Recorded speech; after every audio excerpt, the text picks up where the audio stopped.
boa noite para vocês que estão aqui conosco mais uma vez, para mais um programa Lawfare Nunca Mais, um programa criado para denunciar os abusos e ilegalidades cometidas por pessoas que estão dentro do sistema judiciário, mas que têm outros compromissos que não são aqueles de defender a justiça, a verdade e a soberania do nosso país.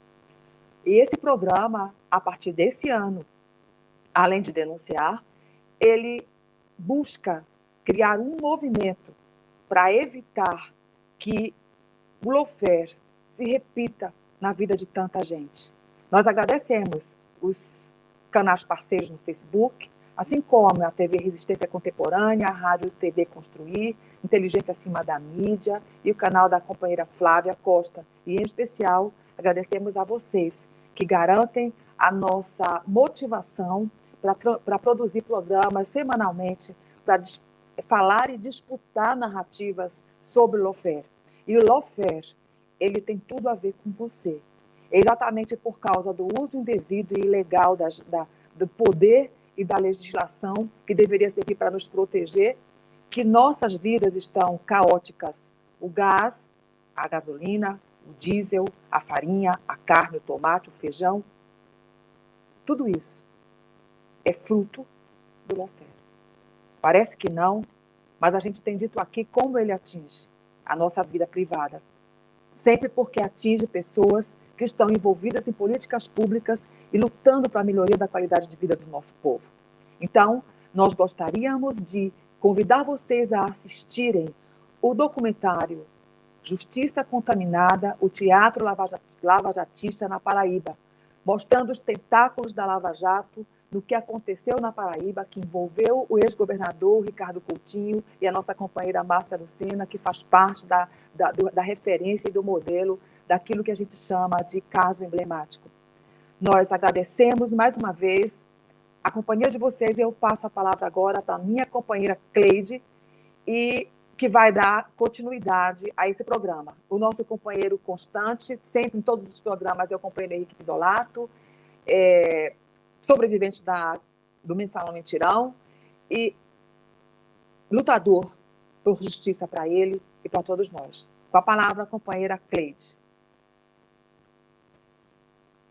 Boa tarde, boa noite, Sandra, você que está aí na Suíça. Uma alegria muito grande estar nessa luta, estar do lado certo da trincheira e, apesar da luta ser sofrida, de muitas pessoas terem consequências terríveis para lidar diante desse massacre, que é essa guerra jurídico-midiática, é um outro tipo de guerra, não é uma guerra que joga bombas e mísseis nas nossas casas, destrói as nossas cidades, mas a destruição que se opera na vida das pessoas, o sofrimento que se opera na vida das pessoas é tão grande quanto. Então, a gente está na luta, mas a gente está com alegria, porque a gente sabe que está do lado certo da história, e a gente tem gente boa que se junta a nós. Esse é o caso do companheiro querido Osmar Pires. Já expressei aqui a minha admiração, a minha gratidão por ele se doar para nós, mesmo estando diante de uma tarefa tão grande, que é a tarefa que ele assumiu, de escrever um trabalho de pós-doutorado, onde analisa 110 casos de vítimas de lawfare.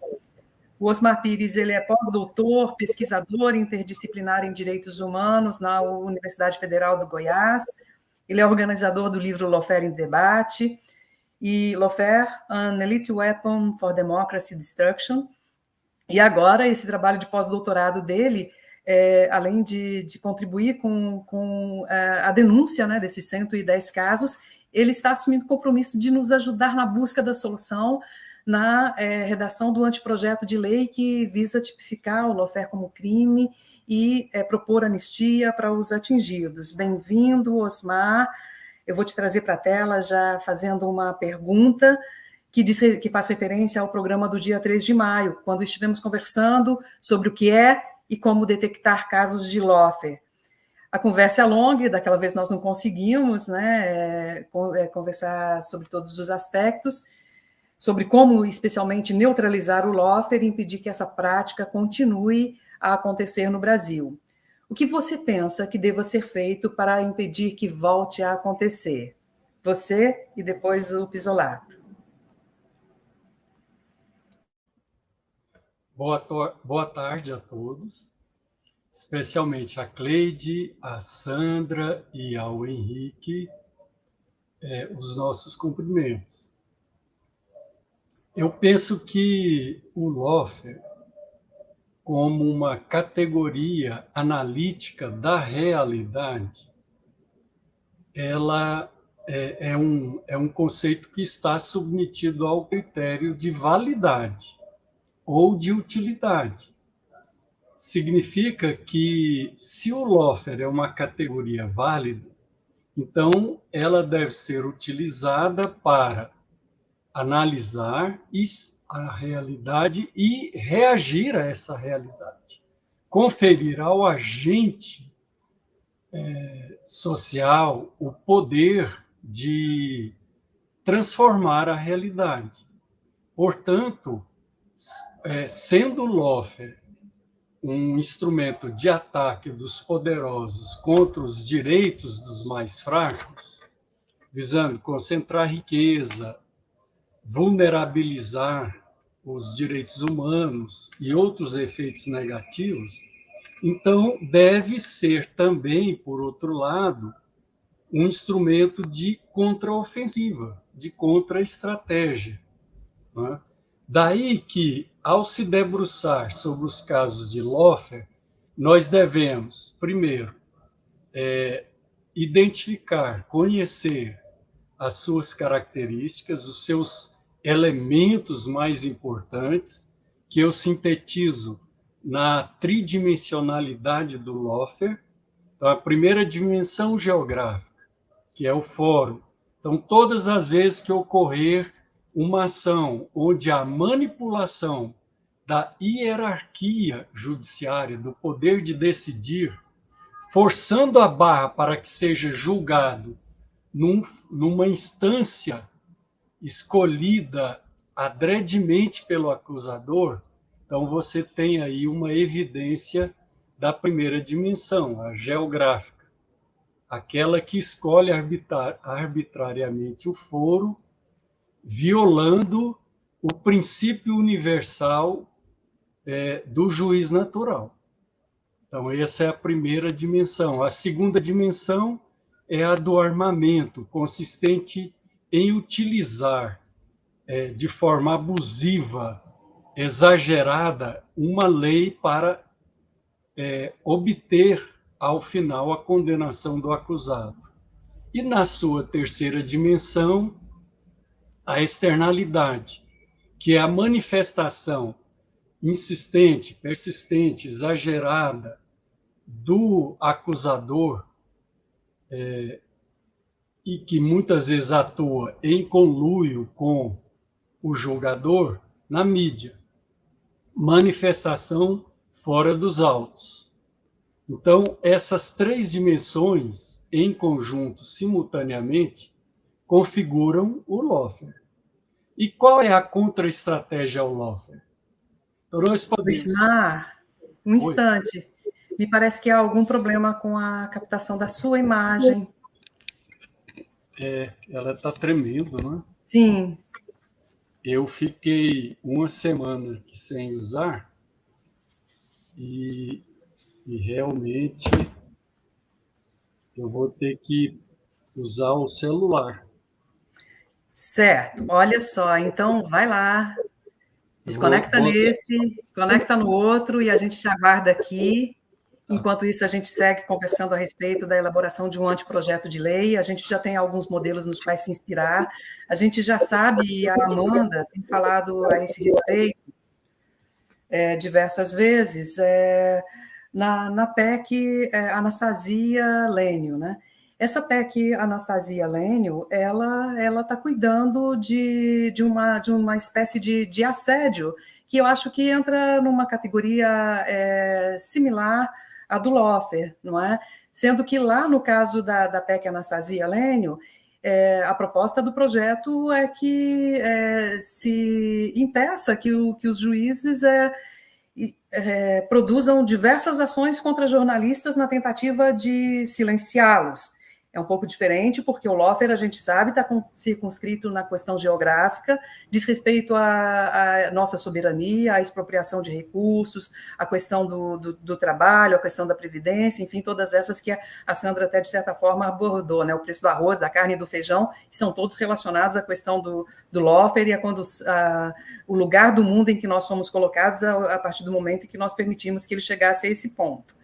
Mas, assim, eu penso que não é uma solução fácil, como o Osmar estava falando aqui, a questão de elaborar um anteprojeto que dê solução, porque, inclusive, tipificar, né, essas dimensões e tipificar de uma forma clara, porque a gente sabe que uma das razões do lawfare existir são essas leis que têm conceitos tão abertos, como é a lei da organização criminal, da lavagem de dinheiro, e outras tantas que permite a eles fazerem o que têm feito com as pessoas dentro dessa questão do lawfare, que, como diz a Kátia aqui, lawfare é crime.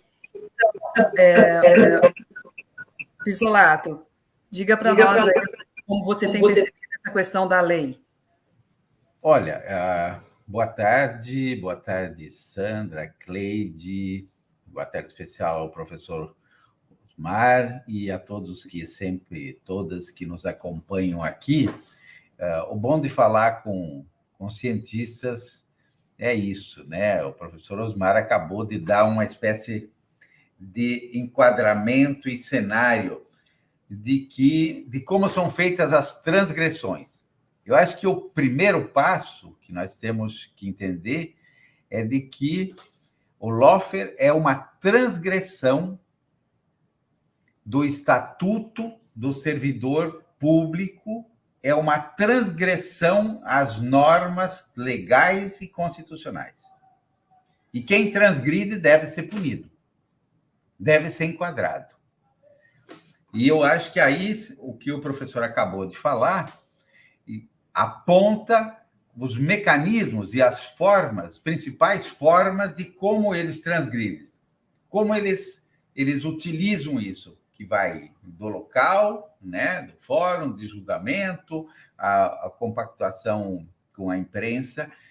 Então, o essencial para mim, nesse momento, é que a gente tenha clareza de que o que está se fazendo é algo transverso, tanto às nossas normas legais, mesmo que elas permitam interpretações, Cleide, mas as interpretações elas estão sendo feitas para o mau uso.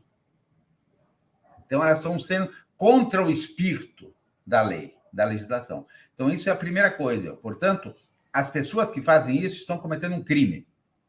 E quem comete crime deve ser enquadrado, desde da sua função, né, estatutária como servidor público, às demais consequências. E a população né, tem que ser informada disso, de que existe alguém distorcendo e que essa distorção e esse mau uso lhe trará consequência que agora a gente só sente praticamente as consequências. Tem dificuldade, muitas vezes, de identificar que tudo isso começou desde aquilo que a Sandra falava, do preço do gás, do preço da carne, do fim do mês, que não chega nunca, porque o salário encurta, todas as dificuldades de educação, saúde, né, infraestrutura, tudo isso tem um ponto de origem. E os criadores desse ponto de origem, a gente tem que chegar neles e tem que puni-los para isso. E os que foram injustiçados têm que ser resgatados.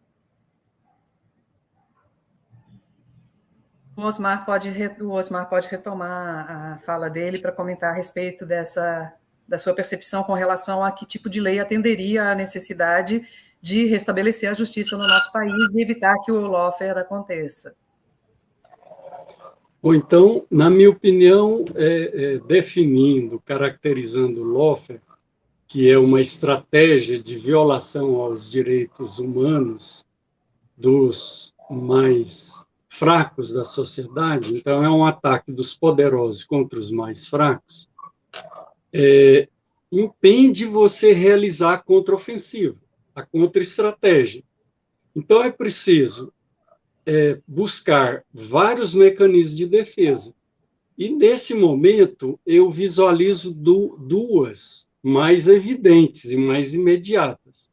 A primeira é formular os vetores de invalidade ou de nulidade dos processos que não têm base material, que são aqueles sem justa causa, processos ineptos, vazios, injustos. Então, são vários julgados no STF e no STJ que formularam tais vetores. Por exemplo, para o Código de Defesa do Consumidor, para aquelas acusações de insignificantes, né, de baixa significância, e assim por diante. E isso pode ser válido também para o uso estratégico do direito. Então, agora, esses julgamentos, então eu analisei mais de uma centena de processos e estou identificando os elementos de invalidade desses processos, que já foram julgados. E, ao formular uma equação simples de validade, o operador do direito, aquele que faz a defesa do enfraquecido, do vulnerabilizado, do violado, do agredido pelo uso ilegal, ilegítimo da lei, né, pode já preliminarmente suscitar a anulação daquele processo, o seu arquivamento por absoluta invalidade, por um conjunto de fatores, 1, 2 ou 3. São fatores que ocorrem alternativamente, basta ocorrer um. Né? Nós vimos, por exemplo, a suspeição do juiz é um fator que, por si só, invalidou os processos que estavam em julgamento contra o ex-presidente Lula na vara de Curitiba, sob a jurisdição do ex-juiz Sérgio Moro. Né? E outros fatores também podem ser arrolados na defesa, porque isso evita que o defendente ele fique se labutando naquela vai e vem de um processo longo. Né? Então, é preciso encontrar logo aquela paulada que para o processo ilegal. Pronto, já vai para o arquivo. Né? Agora, além disso, que é na esfera judicial, é preciso também criar na sociedade a consciência de que se trata de um crime. O uso estratégico do direito, ou da lei, ou do poder judiciário, é uma prática criminosa. E daí a importância da iniciativa da Cleide e do Lofer Nunca Mais, e dos outros companheiros, né, do qual eu estou afiliado nessa iniciativa, é criar a lei que criminaliza o Lofer. Então, conceituar o Lofer, tipificar o Lofer, estabelecer os tipos penais, as penas, imputar ao praticante deste ato a sua responsabilização civil, criminal e penal. E que esses crimes sejam considerados inafiançáveis, imprescritíveis e não suscetíveis a qualquer benefício do tipo que nós estamos vendo aí, né? Do perdão e outros, né? Não suscetíveis a esse tipo de benefício, e que o vitimado do Lofer tenha dois benefícios positivos, que são, primeiro, a anulação de todos os processos contra ele arrolados, ajuizados, instaurados, primeiro. Né? Segundo, que ele seja beneficiado pela anistia, anistiado do Lofer. Então, desde o período em que o lawfare se tornou uma prática corrente no Brasil, lá desde os primeiros fatos, que eu estava imaginando naquela proposta inicial, Cleide, que seria com a instauração, o ajuizamento do mensalão, né, da ação penal 470, que foi em 2006. Mas, na verdade, nós devemos nos remontar aos fatos. Os fatos arrolados na ação se referem tanto do mensalão como do petrolão, veja a coincidência que não é casual, se referem a janeiro de 2003. Ora, corrupção na Petrobras começou no governo Lula. O uso de verba pública para comprar apoio parlamentar foi uma invenção do governo Lula. O orçamento secreto que está aí, o que é? Agora, o mensalão foi debitado ao governo Lula e arrolado os fatos a partir de janeiro de 2003. Então, fica configurado um espaço temporal muito claro de lawfare, quer dizer, de uso estratégico do direito para abater o inimigo, a partir da ascensão ao poder central de um governo popular democrático de esquerda. Então, esse é o marco inicial do lapso temporal de incidência do lawfare, e que todos aqueles que foram condenados por este meio ilegal sejam beneficiários da anistia e possam ser contemplados com seus benefícios. E quais seriam esses benefícios? Anulação de todos os processos, reparação dos danos causados, restituição ao poder público, ao cargo que ele ocupava e que ele perdeu em decorrência da ação, né? Então, eu vejo que essas são duas linhas de atuação para que o lawfare deixe de ser praticado como tem sido praticado no Brasil.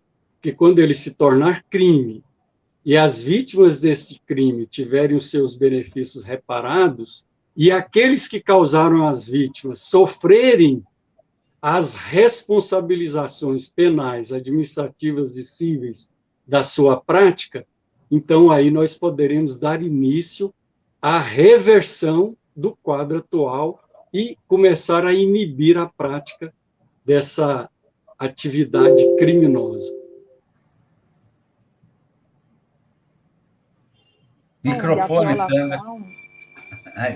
A agressão e a violação aos direitos humanos é patente e me parece até um exercício de sadismo dessas pessoas que têm executado o lawfare, especialmente no Brasil.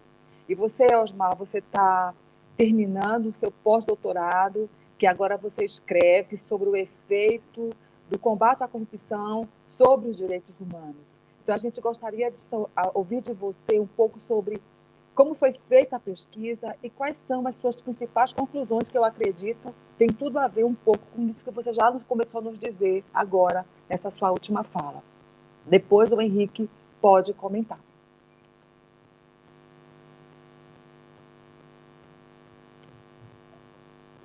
Bom, a pesquisa que foi desenvolvida no programa de pós-graduação interdisciplinar em direitos humanos, ela não abarca exclusivamente os seus aspectos jurídicos, porque o programa, sendo interdisciplinar, ele pretende desenvolver um diálogo com as demais disciplinas, né?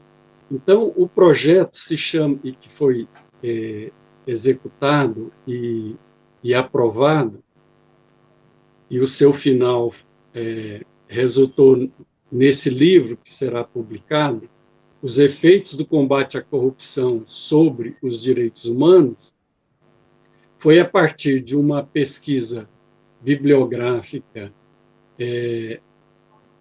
analítica e crítica dos processos, das decisões finais dos processos instaurados no âmbito da Lava Jato e no seu contexto.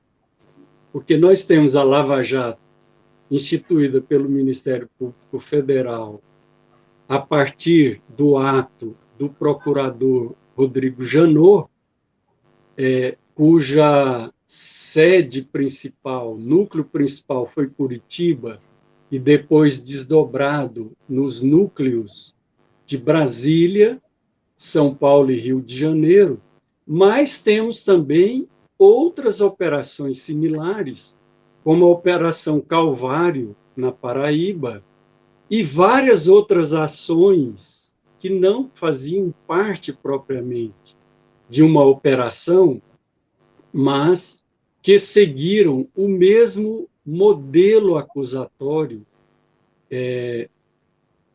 injusto, vazio, destituído de justa causa, que realizou o mesmo modus operandi de acionar as 3 dimensões do lawfare no seu aspecto geográfico, de armamento e externalidade. Aqui em Goiás, por exemplo, há um caso que se tornou bastante conhecido nacionalmente, do professor Elias Rassi Neto, da Faculdade de Medicina da UFG, que, por ter exercido durante 2 anos o cargo de secretário municipal de saúde no governo do prefeito Paulo Garcia, do PT, passou a responder a mais de 1.200 processos, estando em execução na dívida ativa por reparação de suposto dano ao erário não comprovado, o valor de 200 milhões de reais. E ele é um professor universitário que vive do seu salário, não tem nenhuma outra fonte de renda e nem patrimônio, e, mais ainda, nas acusações, não foi levantado nem de sombra, nem de longe, nada referente à apropriação indébita e enriquecimento ilícito.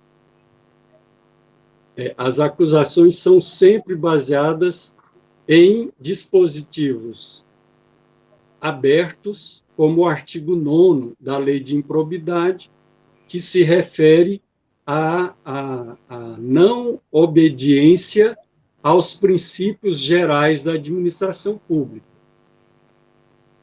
Então, esse tipo de artimanha de você utilizar um dispositivo aberto para depois acusar de desonesto e requerer a reparação ao erário de valores astronômicos, se repetiu no Brasil inteiro. São vários os casos de condenações. Então, nós temos aqueles mais conhecidos, como do ex-prefeito de São Paulo, o Haddad, o ex-governador de Minas, o Pimentel, o ex-governador da Paraíba, o Ricardo Coutinho, né? Além daqueles que foram pioneiros, vítimas no lawfare, os acusados do mensalão. Nós temos aqui o caso do Henrique Pisolato, que se tornou absurdamente exemplo de caso negativo, condenado por desvio de um recurso que não era público e que foi tido como público e que estaria sob a sua administração, sob a sua guarda, sendo ele diretor de marketing. Quer dizer, o dinheiro era privado e ele não era diretor da área financeira, ele simplesmente era o diretor de marketing.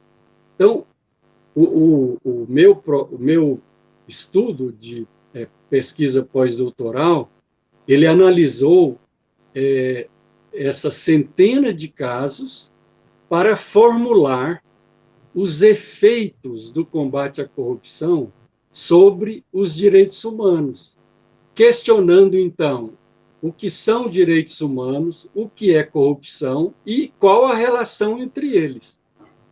Porque nós podemos ser conduzidos a uma relação espúria, não é? Quer dizer, partir do pressuposto que todo combate à corrupção é benéfico aos direitos humanos. E isso não é correto. Nem todo combate à corrupção é benéfico aos direitos humanos.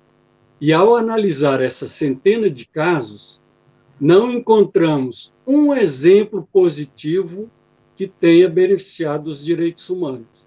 Foram todos eles violadores dos direitos humanos. Então, por isso que, como contraofensiva, o projeto apontou para os vetores de validade do processo justo, ou, a contrário senso, de nulidade do processo injusto, e para o esforço de, junto com a sociedade, contribuir para a criminalização do lobby.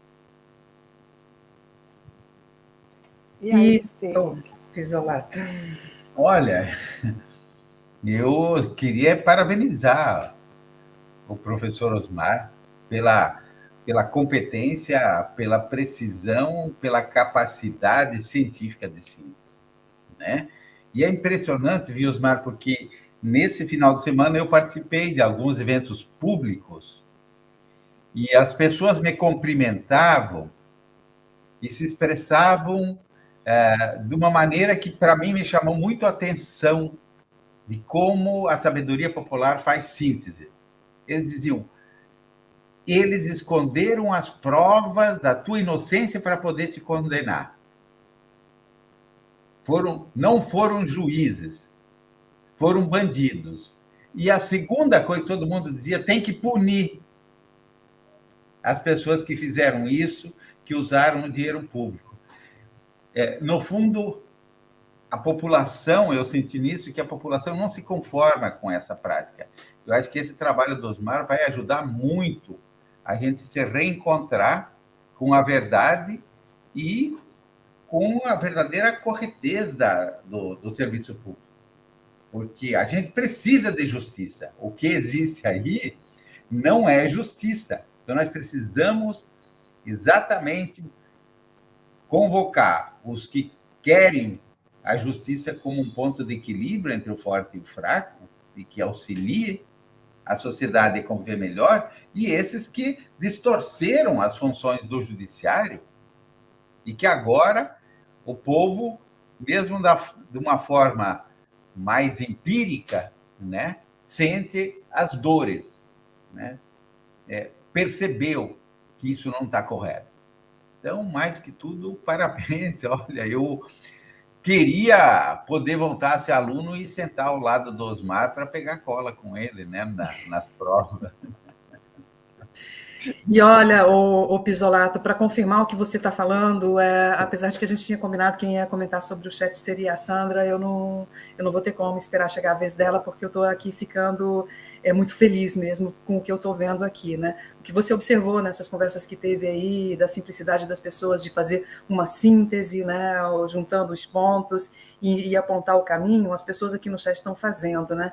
Em primeiro lugar, eu queria dizer para o pessoal da Rede Pelicano que nós estamos imensamente felizes. A minha próxima pergunta era essa, que vamos precisar de muita gente, que vamos precisar de todo mundo para mobilizar a sociedade, porque a injustiça é grande, tem muita gente aqui falando de outras pessoas que são vítimas, Paulo Garcia, que morreu, vítima do Lofer. Eu ontem vi situações de pessoas morrerem na cadeia por causa de Covid, e aquela coisa, sabe, Pizzolato, de não dar o indulto, não conceder uma prisão domiciliar humanitária. A gente está vendo que o processo era todo formado na violação dos direitos humanos, e eles ainda assim não concederam o direito, a pessoa morreu na cadeia. Inúmeros casos e pessoas que não são só da Lava Jato, da P470, da Enredados, da Calvário, eu penso que essa é uma tarefa que agora que estão chegando mais pessoas, como é o caso da Rede Pelicano, formada por defensores públicos de todo o Brasil,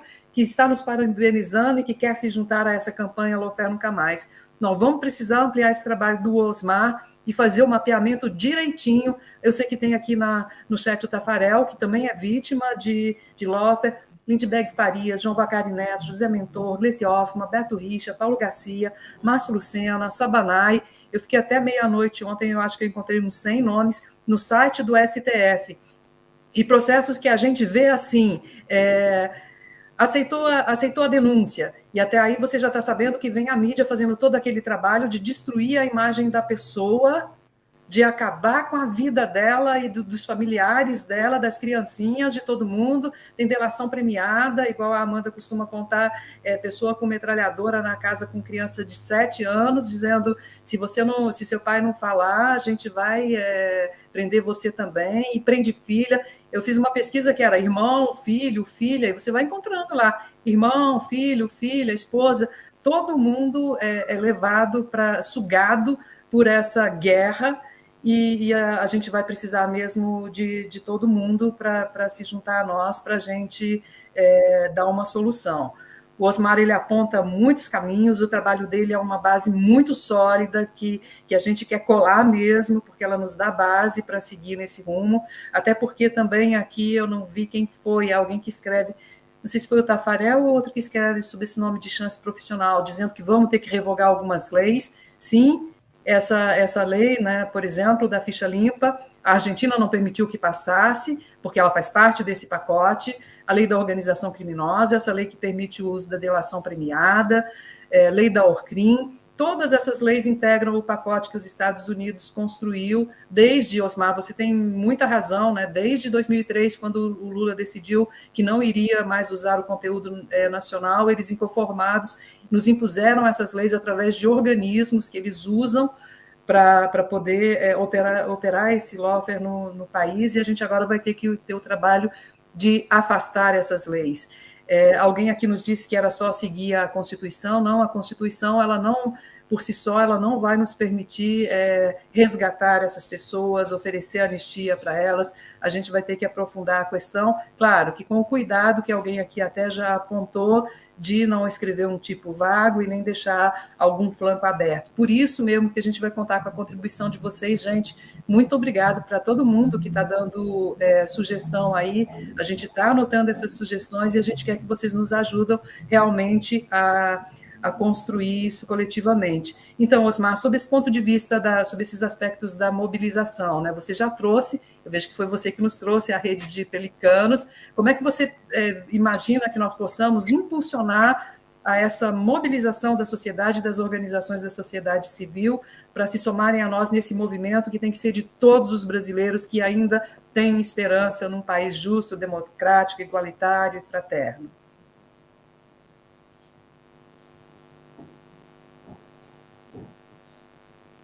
Bom, então, inicialmente, saudações ao Grupo Pelicanos, que me foi indicado por um jornalista, o Fernando Fagundes, que ele tomou a iniciativa de criar um site para discutir o lawfare. Já tem 3 anos que ele está fazendo isso, né? Então, são várias iniciativas individualizadas que vão se somando, né? Daí a importância de canais como o seu, Cleide, o seu esforço, do Henrique Pisolato, da Sandra, né, para aglutinar esses movimentos. E eu penso que uma proposta como essa, de discussão de uma minuta, envolvendo todos esses militantes voluntários que discutem a democratização da sociedade em geral e do poder judiciário em particular, então, tendo a oportunidade de discutir uma minuta de projeto de lei Lawfare Nunca Mais, é um fator mobilizador. Né? É um fator mobilizador. E quanto mais pessoas atuarem, contribuírem, sugerirem, né? Não precisa ser jurista. Às vezes, a opinião de um não jurista, passando pela formatação jurídica depois, tem um conteúdo tão profundo ou mais do que qualquer outro de alta graduação na área específica, né? Não se trata de um assunto da esfera exclusiva do jurista, ou do advogado, ou do profissional da área do direito, né? Quanto mais e mais pessoas opinarem, melhor, porque muitas vezes são esses cidadãos os vitimados. Nós vimos na Operação Agrofantasma, lá no Paraná, e em outras unidades da federação, em que a Lava Jato dirigiu o seu gume de ataque contra os pequenos produtores da alimentação familiar, aquelas que davam base ao programa que notabilizou o governo Lula no mundo inteiro e que tirou o Brasil do mapa da fome, né? Ora, por que escolher esse alvo do ataque? Foram dezenas e dezenas de produtores rurais acusados, presos preventivamente e mantidos presos, em alguns casos durante anos, para, depois de muito prejuízo e de desarticular a produção familiar no Paraná, finalmente a justiça absolveu todos eles, né? Então, essas pessoas, elas podem dar a sua contribuição com ideias que poderão ganhar o formato jurídico de uma norma legal, né? Então, eu penso que nós temos uma oportunidade histórica de formular uma proposta e, sabendo apresentar essa proposta em momento adequado, porque aí alguns podem questionar, olha, com esse Congresso que está aí, não se deve apostar em avanços. No entanto, como o lawfare e a Lava Jato tinha o objetivo de desmoralizar a política para se apresentar como alternativa, então o partido da Lava Jato seria o salvador da pátria, até mesmo os políticos tradicionais viraram assim, possíveis agentes políticos que podem contribuir para dar um freio a essa questão da Lava Jato, do lawfare. Então, é preciso avaliar qual é o melhor momento, né? Quando é que a proposta está madura? Ela chegou a um ponto de maturação suficiente para, num momento político adequado, ser apresentada ao Congresso, né? Há condições para que ela seja recebida, votada e aprovada? Ou podemos esperar para o próximo mandato legislativo a sua apresentação? Será que num novo quadro essa proposta será bem recebida e pode ser aprovada? Então, todas essas questões têm que ser avaliadas. Olha, eu acho que o Elias deu a pista correta. Nesse momento, nós temos que aglutinar todos que, de boa vontade, que estão trabalhando individualmente ou que não têm noção ainda de que existe um grupo, né? Abrir as portas, receber, né? Fazer as trocas que devem ser devidas para aperfeiçoar e para melhorar. E isso faz parte já do primeiro passo para a mobilização, para que as pessoas se mobilizem. E é óbvio que o que tem de gente no Brasil que é vítima direta, já formaria um batalhão. E depois, os amigos, os parentes, quando se decifrar as consequências que cada um está vivendo hoje, desde o preço do gás, né, das pessoas que não têm mais como cozinhar, das pessoas que não têm mais como andar de carro, das pessoas que na fila do supermercado se constrangem, se envergonham, porque, por melhor que seja a lei, né, e nesse aspecto eu acho que o Osmar está certíssimo, se não tiver a força popular, nem sempre ela é efetiva. Então, é necessário, e eu acho que a gente está muito bem encaminhado para construir essa ferramenta legal, mas também que haja a demanda popular para que seja efetivada.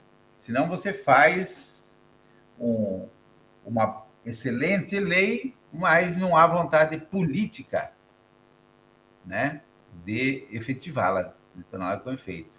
E aí vai estar o nosso esforço. Eu acho que a gente vive um momento peculiar, que a própria campanha agora eleitoral pode nos ajudar, e a gente vai ter que bater em portas, abrir portas e aglutinar. Na semana passada a gente teve uma feliz alegria, né, na UERJ, num debate em que o reitor da UERJ se comprometeu, e mais que tudo, propôs, inclusive, que a UERJ elaborasse um livro, né, catalogando pessoas que são vítimas disso. Acho que tudo isso contribui para a mobilização, que vai desde das pessoas que operam direto, advogados, associações de classe, até as pessoas que são atingidas de forma indireta. Acho que esse é o nosso esforço agora, é construir um movimento. E nisso a gente tem um espelho do Tortura Nunca Mais. Né? Ali, foi a partir dali, né, contando gotas, que se construiu um movimento que mudou a realidade da América Latina. Né? Os verdugos, embora no Brasil nós somos bastante brandos, mas os verdugos na América Latina, muitos foram punidos e muitos continuam ainda sendo punidos. Exemplos dos nossos vizinhos da Argentina, do Chile e do Uruguai. Pois é, todas essas coisas que nós estamos colocando aqui, elas exigem participação do nosso povo. E vocês aqui do chat são o nosso povo. E vocês têm as redes de vocês. E todo mundo é muito bem-vindo, porque a gente vai precisar de todo mundo. E 1 mais 1 é sempre mais que 2. Porque cada um de nós tem 10, 15, 20, 30, 40, 50 milhões de pessoas com quem a gente pode se relacionar. Por isso, eu quero agradecer muito em nome da nossa equipe, vocês que estão aqui no chat, interagindo com a gente, se indignando com a gente. E eu quero usar algumas das coisas que a Kátia, a Silvia e a Kátia têm colocado, que ela tem dito: a gente tem que ter um novo presidente, mas, além disso, Silvia, a gente precisa ter um novo parlamento. Porque sem um parlamento de esquerda, senadores e deputados federais e governadores de esquerda, e bancadas de esquerda nos seus estados, a gente não vai poder mudar esse quadro. Lula é muito bom, mas ele só é tudo isso porque a gente dá sustentação a ele, porque a gente dá legitimidade a ele, porque ele nos entende e nós o entendemos, mas a nossa corresponsabilidade é muito grande. Portanto, eu quero agradecer o Vinícius, o Grupo Chance Profissional, quero agradecer a Silvia, a Turza, agora travou aqui o negócio, enfim, cada um de ajudar. Olha só, o Paulo Ribeiro, que é do sul de Minas. Obrigada, Paulo.